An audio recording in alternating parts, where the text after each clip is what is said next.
Biso, peuple congolais, na peuple rwandais, tozali na obligation tolingana. Hello ladies and gentlemen, my dear lovely family, brothers and sisters, welcome back to your lovely channel. Here from our motherland, Africa. I'm harvesting these avocados, as you can see, but there's something that I want to share with you at this moment. Something that has shocked me from the Democratic Republic of Congo. The government of Congo has handed over or given the Rubaya coltan mine that was owned by the M23 to the United States of America. The Democratic Republic of Congo has given US this mine so that US can fight with the M23. Brothers and sisters of Africa, let me ask you a painful question today. How can the richest continent on Earth remain the poorest? How can the land that powers the world's phones, jets, satellites, and supercomputers still struggle to power its own homes? Today, we are talking about Congo, not just Congo the country, but Congo the symbol of Africa's tragedy. Deep in Eastern Democratic Republic of Congo lies Rubaya, one of the richest coltan and tantalum deposits on Earth. Coltan is that mineral inside your smartphone, your laptop, your missiles, your satellites, your fighter jets. And now, Congo is offering this mine currently under rebel control to the United States, under a so-called minerals cooperation framework. Think about that. Africans are fighting Africans, so others can come and take the prize. This is not just Congo's story. This is Africa's shame. Let's be clear about one thing. Coltan, which produces tantalum, is not a small mineral. It is strategic. It is geopolitical. It is power. Tantalum is used in semiconductors, smartphones, aerospace components, military equipment, medical devices, advanced electronics. In simple words, no coltan, no modern world. There is one of the world's richest sources in Africa, in Congo. Yet Congo does not control it. Militias control it. Foreign interests negotiate over it, and the Congolese people remain poor. The Rubaya mine alone needs between $50 million and $150 million. To restart operations, that is pocket change for global powers. But for Congo, for Africa, it's treated like an impossible dream. Why? Because we are divided. Let's be honest. The biggest problem in Africa is not lack of resources. The biggest problem is lack of unity. In eastern Congo, rebel groups like AFC, M23 control mineral zones. They fight the state. Communities are displaced. Children grow up with guns instead of books. And while Africans are killing Africans, others are watching. Others are calculating. Others are negotiating deals. They don't need to invade us anymore. They just wait for us to destroy ourselves. Then they come in as partners, stabilizers, investors, security supporters, and walk away with our future. This is the most painful truth. African conflict is the cheapest business model in the world. Make no mistake, family. This is not charity. This is not friendship. This is not development. This is the new scramble for Africa. Yesterday, it was gold, diamonds, rubber, slaves. Today, it is coltan, cobalt, lithium, uranium, rare earth minerals.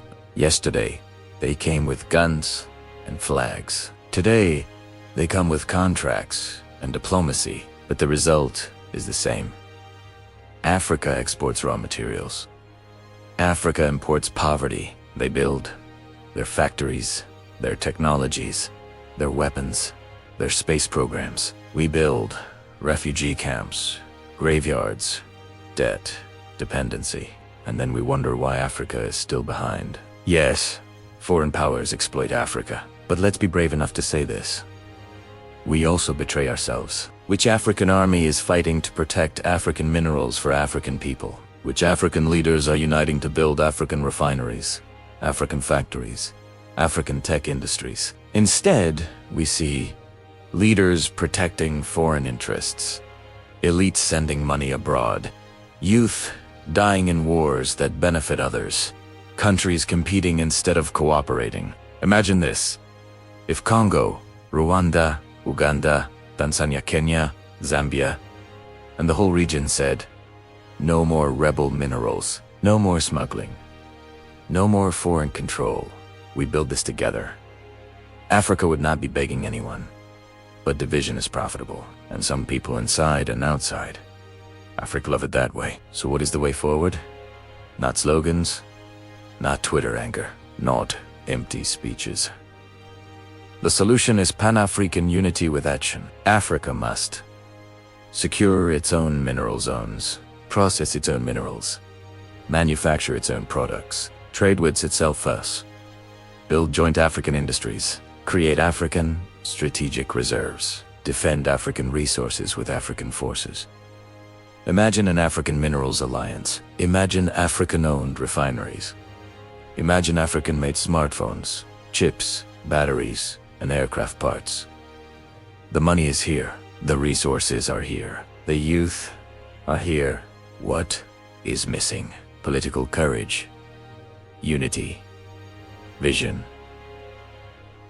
Brothers and sisters, Congo's coltan is not Congo's problem alone. It is Africa's mirror. Every time Africans fight each other, somebody else wins. Every time we export raw minerals, somebody else industrializes. Every time we choose division, somebody else chooses our future for us. History will not forgive us if we keep repeating this cycle. Africa does not need to be saved. Africa needs to wake up. The world is not waiting for Africa to rise. The world is betting that Africa will never unite. Let's prove them wrong. Because the real tragedy is not that Congo is rich and poor at the same time. The real tragedy is that Africa still doesn't realize its own power. So the government of Congo has given this mine that was owned by M23 to the United States of America so that the United States of America can fight the M23.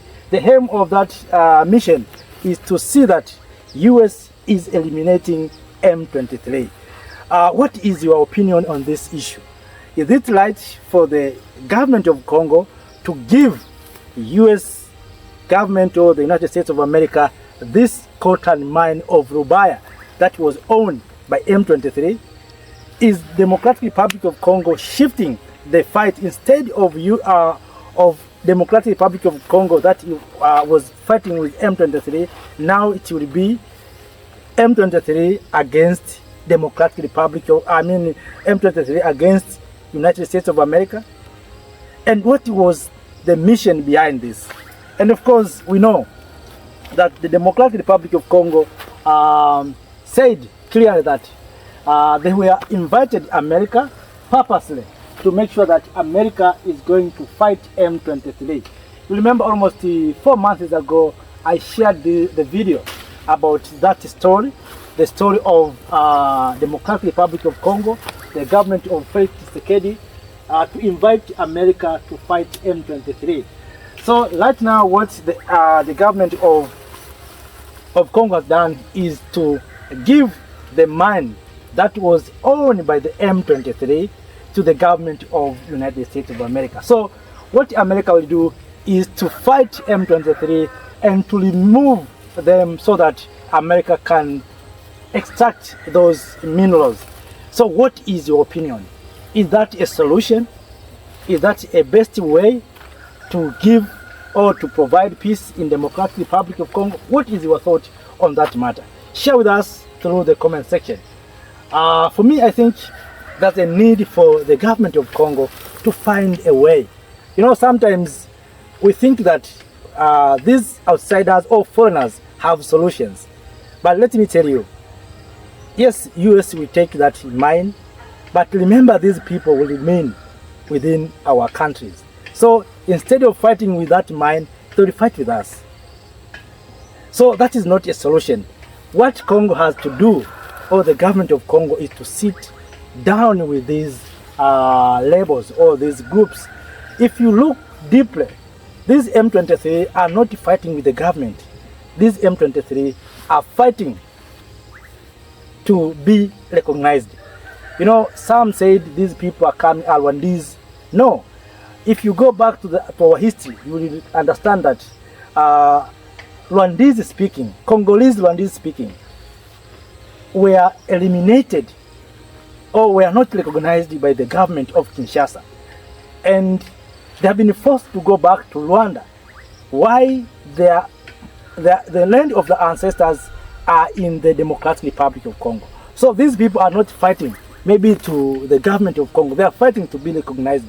And if it is clearly that the government of Congo is clearly want peace, they have to sit down and to discuss with these people on how they can bring peace in Democratic Republic of Congo, but not to give resources to the United States of America, because we know very well who worked in the mission of eliminating Patrice Emery Lumumba.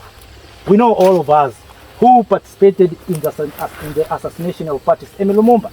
Po ba problème toza nango na Congo, yango ezali na Rwanda, yango ezali bisika nyonso na bamboka nyonso ezingi biso, yango ezali na continent na biso Afrique. Esengeli ba africain batia likambo ya bitumba pembeni, batia likambo ya bokabwani pembeni, bazala pe na bomoko ndenge na tei bino awa, bamona ndenge bakoki kotombola continent na biso o Afrique. Boyeba ke continent na biso ya Afrique ezali continent oyo bato nyonso lelo bazali koloba ezali na avenir. Avenir wana boyebi pona nini? Ezali pona population. I think there's a need for Africans and we Africans to find the best solution on our challenge. So, family, brothers and sisters, let us not speak for too long. I'm waiting to hear a lot from you. I'm waiting to hear what you think about those, about that information, about that news concerning about what the government of Congo has decided to do. So, family, as you can see, I've harvested these avocados. As you can see, I'm going to consume. If you look here, a lot of avocados are there. We can create juice, we can consume, others we can give to our relatives, the surplus we can sell out, can give people to the market so that we can make some money. That's how Africa it is. So family, let us not speak for too long. Thank you for watching. Have a nice time. See you next time. Thank you. Thank you Africa, Mama Africa. Oh, yeah. You make African great. Thank you freedom. Thank you Africa.